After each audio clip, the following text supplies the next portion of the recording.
Welcome back, everybody, this week in America and the Blue Funk Broadcasting Radio Network. Great to have you with us on the program today. You may have a medical condition that requires you to take a pill, but our guest on the program once again, Dr. James Marcum, says that most likely that's not the case. In fact, Dr. Marcum says the pill or pills that you're currently taking could very well be leading you to an early grave. The rate of death from improperly prescribed and overused prescription medications has reached epidemic proportions and may be the number one cause of death in America. Dr. Marcum is a board-certified behavioral cardiologist with a thriving practice at the prestigious Chattanooga Health Institute Heart Institute. He's a sought-after speaker and author of a number of books, including Medicines That Kill, The Truth About the Hidden Epidemic, and he's back with us on This Week in America. Dr. Marcum, welcome back to the program. Looking forward to this. Thank you for being with us. Well, thanks, Rick. And, we talked last time about how medicines might be hurting us more than helping us. And, this week I thought we could talk a little bit about there's many other things that can change our chemistry besides medicines that we're just not emphasizing. And the reason I think we're not emphasizing these is because there's not a lot of money involved.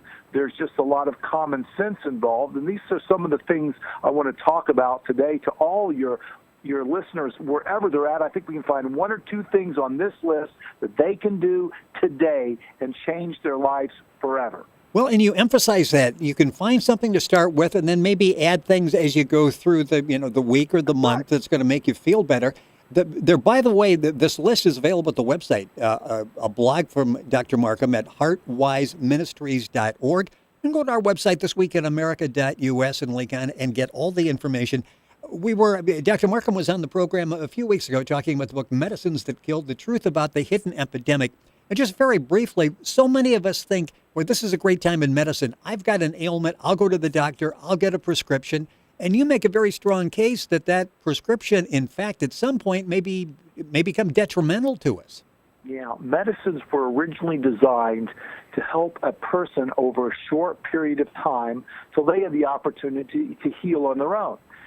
For instance, you don't take an antibiotic the rest of your life. Well, medicines were originally designed to do that, but unfortunately, there's been so much money made recently and so many medicines coming out there that people think they have to take medicines forever and ever and ever. Even after I put do a procedure on a patient and they come back, I said, listen, we got this fixed. Now let's get at the cause of the problem, whether that be too much stress or nutrition or whatever. Let's see if we can get at the cause. Sometimes, Rick, medicines are needed, and the risks are worth the benefits. But many medicines out there, they don't fix the problems. They have side effects, and some doctors aren't looking after the side effects. Some things like narcotics people can become addicted to. Sometimes people can mix and match medicines, especially the over-counters, which aren't even supervised anymore. People can take whatever they want out of those, and sometimes it can actually cause a lot of harm. And we're seeing that. And I think in my book, I went through and proved all of the ways that medicines were hurting people. And I didn't do this to say that we shouldn't take medicines. I just did this we need to be aware of what we're turning medicine into, and we need to become an awareness. If it's causing this many deaths, we need to pay attention to the medicines we're taking. We need to ask our doctors, is there anything else I can do to get off these medicines? And if I do have to take the medicines, what are the risks? What are the benefits? What are some things I should be concerned about? The book is very reasonable. It's called Medicines That Kill, The Truth About the Hidden Epidemic. And again, it's not that all medicines are bad. It's that moderation, understand what it is you're taking. And one final thought on that, and then we'll talk about the top 10 list. And I've used this several times in talking with people that are talking about being on medications and they've been on for a long time. You talk in the book about pharmacology class that you were going to in med school. And the professor said, I'm going to teach you about poison. And so often we don't think about it. But basically, when we're talking about a drug, we're talking about a toxic material. Yes. And remember, medicines were designed to change chemical pathways in our bodies. And these are not usually normal chemical pathways that need to be changed. And when we do that, there's always a downhill sequence of events that happen, and we have to ask ourselves, is the risk of taking this medicine worth the benefit? I give a lot of people blood thinners, Rick, and blood thinners have the ability to keep something from clotting, but at the same time, if they're not taking well, they can cause enormous amount of bleeding. So it's always about the risk and benefits of any medicine we might take. It's interesting because you talk to so many people, and that's how it came up in conversation, that are almost proud of, in fact, the people my age is sort of like, here's what I'm taking, here's how long I've been taking it, what are you taking? And my goal is not to take anything. And I think that's a good goal. And a lot of people need to realize you can change the chemistry of the entire body by doing other things rather than take a medicine that just changes one chemical pathway. And you're right, there's not a whole lot of markup in this. So it's something that really hasn't caught on yet, like sunshine that we'll talk about in a second. Yeah. The list is Dr. Marcum's top 10 health tips. It's available at the website, which is very simply heartwiseministries.org. Number one, really simple, everybody can do this, drinking water. We keep hearing that, but why is that important, and why is a doctor telling us we should be doing this? Yeah, well, right now it's been estimated, Rick, that 7 out of 10 of the people listening to this program right now are dehydrated. They don't get enough water. You know, over the last 100 years or so, we're drinking more soda pops, more concentrated calorie beverages, more sugar beverages, more beverages with chemicals in them, and yet our body is 70% water. Our brain's even more water.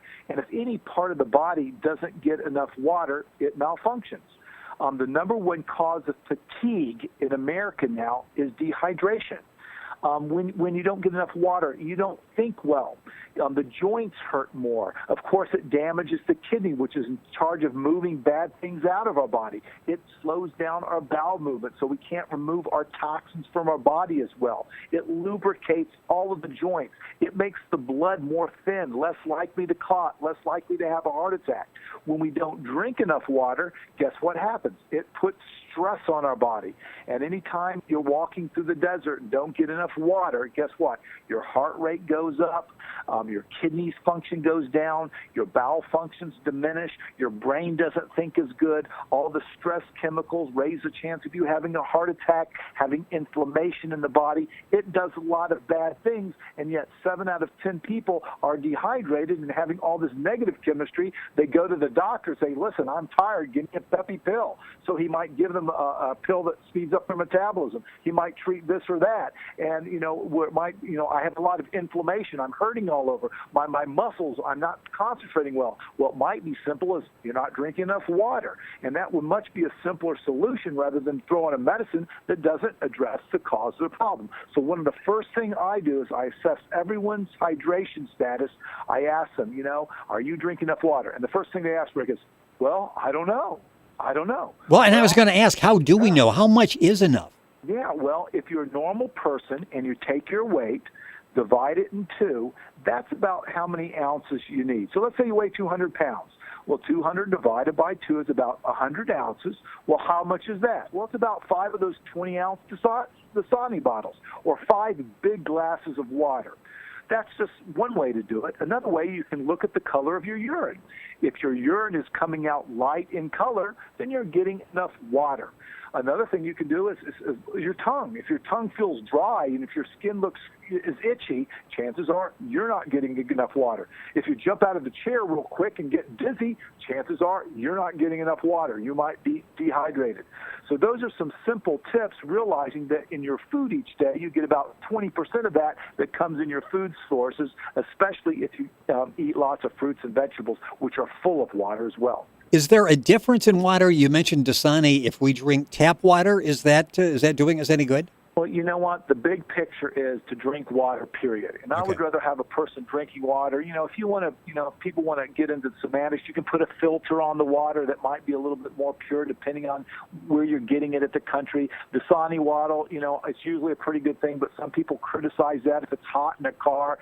Some people say you can leach the phthalates out of the plastic, and that might not be as good. But the bottom line is drinking water helps you 98%. Maybe drinking the wrong water hurts you 1%. The big picture is I'd rather have a person drinking water than not drinking water. So basically, no matter where it comes from. Yeah, if it's wet, it's okay for you.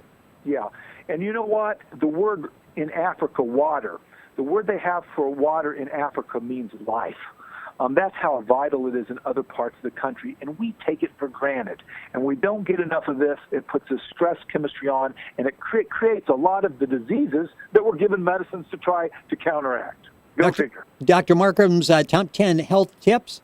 He is the author of the book Medicines That Kill, The Truth About Hidden Epidemics. And by following some of these, you'll be able to change your chemistry without taking medication. His website is heartwiseministries.org. Probably not going to get through all 10. We'll have him back and talk more, but it's available at the website. Number 2, and you sort of touched on this, get adequate rest. And for so many of us, it's sort of a badge of honor to get by on limited. If you can get by on 5-6 hours a night, you're sort of a hero around the office. Yeah, I know, but you look at the data, and every year more and more people have sleep problems. We have more sleep apnea, diabetes, heart disease, cancer. Our bodies were designed to rest. Our circadian rhythms are very important. When we stay up too late at night, it disrupts those. We can't rest well. We can't heal well. Without rest, stress is put on the system. You know how you feel after a good night's sleep. You just feel great. And unfortunately, our society is on the go 24/7, 365. Like you said, it's a badge of honor. But we're supposed to rest, especially the brain. We were designed, if you believe in a creator, the creator worked 6 days, rested 1 day. We were designed to have time to rest during the week. We were designed to get out and have fun and have a diversion and let our brain take it easy for a while. We know that people that take vacations do better than people that don't take vacations. We know that people that take a day off in the week have less accidents, less heart disease, all these other things. So number 2 on the list, get adequate rest.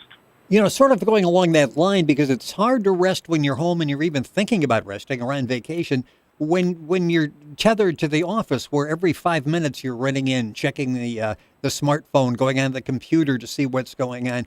Do we really need just to sort of walk away from that from time to time and consider that part of rest as well? I think we do. And one simple suggestion, every hour or two, why don't you just go somewhere that's quiet, take a deep breath, hold it for 5 seconds, blow it out slow. Do that 10 times. That will sort of rest your physiology. If you can put your mind on something that's very enjoyable, that you like, that you can sort of reboot your brain, just give it a chance to rest. Very similar to these power naps that some people take.